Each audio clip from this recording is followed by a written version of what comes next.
The IP address is a fundamental import concept to understand when discussing IP networks. An IP address identifies a network node or an interface on a network device. IP addresses are used for network communication. A host has at least one IP address. If a router has multiple interfaces, the router has the same number of IP addresses. IP addresses are also used as proof for network addressing. Here, we only cover IPv4 addresses.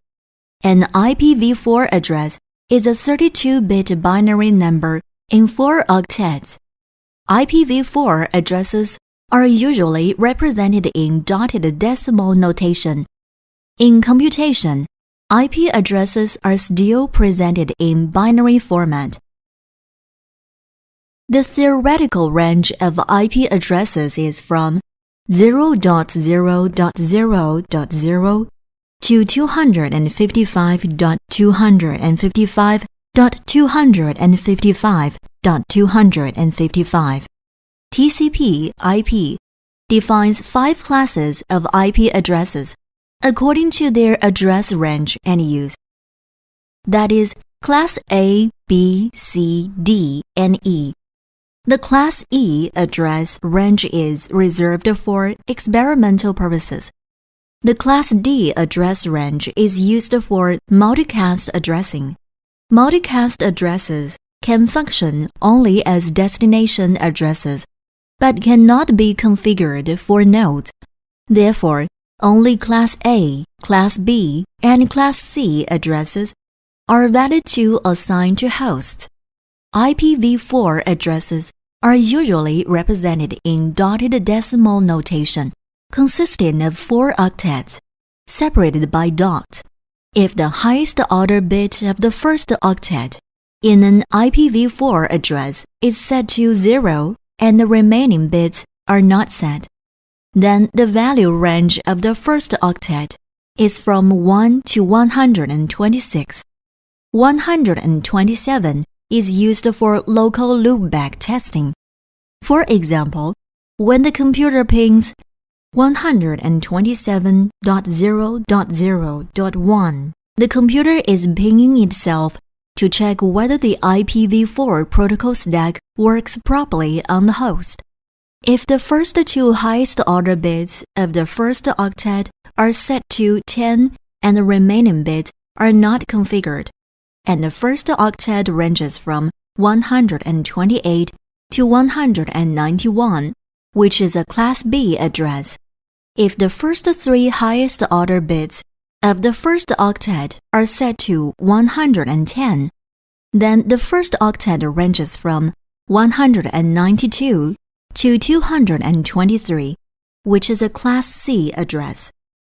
An IP address consists of a network part and a host part. Routers are concerned with only the network number and not the host number. In a Class A address, the first octet represents the network part and the remaining octets represent the host part.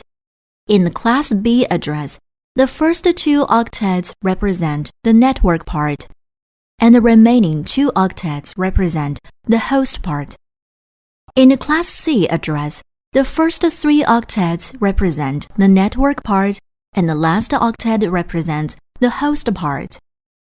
This slide introduces the network mask.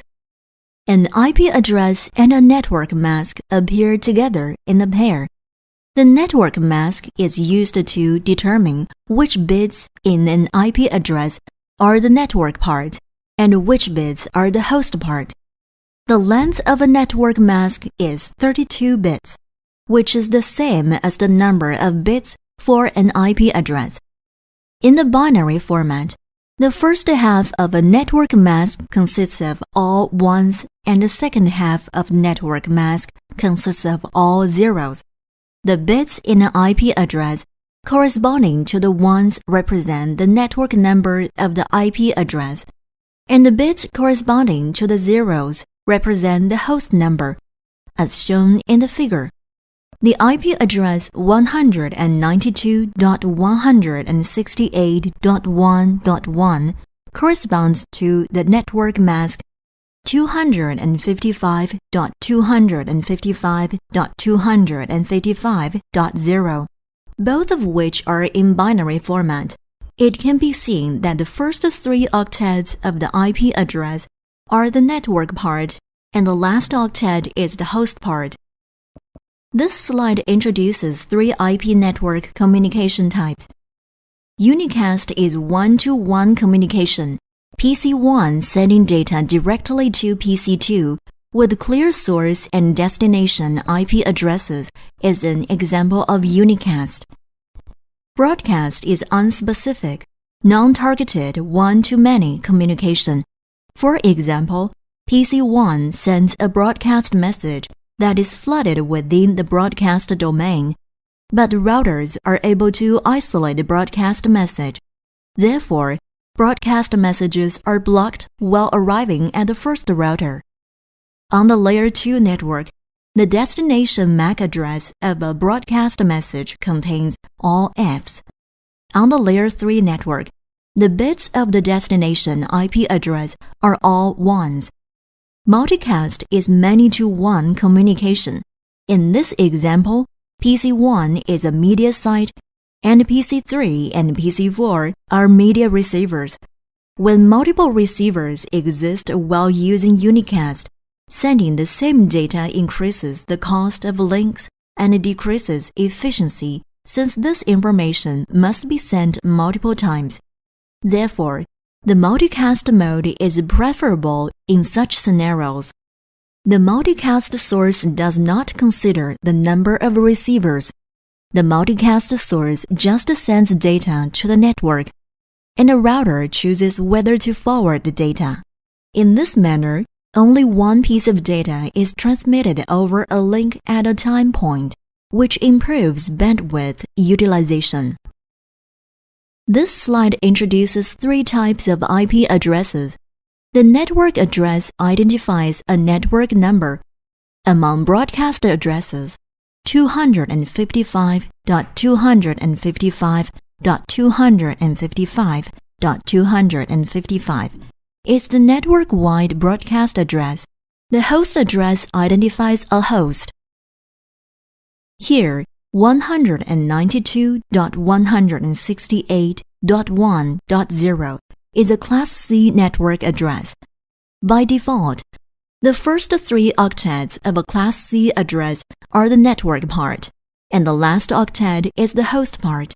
Therefore, the subnet mask of the IP address 192.168.1.0 is 255.255.255.0. In this figure, the network part is on the left side of the dotted line, and the host part is on the right side. The network address is where the host part is all zeros. Therefore, 192.168.1.0 is a network address. The broadcast address is where the host part is all ones. Therefore, 192.168.1.255 is a broadcast address, which is also broadcast subnet. Neither the network address nor the broadcast address can be allocated to a host. Only the IP addresses between the network address and broadcast address can be allocated to hosts. This slide introduces VSLM. The IP address in this figure is a Class B address. On the network, there are 2 to the power of 16 minus 2 IP addresses available for allocation, forming a huge broadcast domain. However, the larger the broadcast domain, the higher the probability that network problems occur. Therefore, we try to minimize the scale of a broadcast domain. We can divide a broadcast domain into small blocks. Each block has a different network addresses. We can divide the applied network segment 172 192.16.0.0/16 into several small network segments and allocate them to 4 small-scale networks, achieving network subnetting. Therefore, 172.16.1.0, 172.16.2.0, 172.16.3.0, and 172.16.4.0 represent different subnets. This is implemented by VSLM. Here, 172.16.0.0/16 is the subnet mask of the Class B address by default. The IP address of the network ranges from 172.16.0.0 to 172.16.255.255, totaling 2 to the power of 16 IP addresses. By moving the driver between the network bit and host bit rightwards, there is one more network bit and one less host bit. That is, the network part borrows one bit from the host part. This bit may be 0 or 1. In this way, 2 subnets are considered to be created, which are 172.16.0.0 and 172.16.128.0. The mask becomes 255.255.128.0. The host IP address ranges of the 2 subnets are 172.16.0.1 to 172.16.127.255 and 172.16.128.1 to 172.16.128.255, respectively. On subnet 192.168.1.0/25, we want to work out the range of host numbers available for the subnet. First of all, this is a Class C address. By default, the length of a subnet mask is 24 bits. The current length of the subnet mask is 25 bits. This indicates that the network part borrows 1 bit from the host part. In this way, 2 subnets are formed. The calculation formula of the number of subnets is 2 to the power of m, where m indicates the number of bits that the network part borrows from the host part. Subnet 1 is 192.168.1.0/25, and subnet 2 is 192.168.1.128/25. The broadcast address of subnet 1 is 192.168.1.127, and the network address of subnet 2 is 192.168.1.255. Therefore, the range of available host addresses for subnet 1 is 192.168.1.1 to 192.168.1.126. The range of available host addresses for subnet 2 is 192.168.1.129 to 192.168.1.254. Based on this, we can determine that there are 5 steps involved in subnetting. The first step is determining the IP address type and obtaining the default mask. The second step is changing the mask of the IP address to obtain the subnet. The third step is determining the subnet number. The fourth step is determining the broadcast address.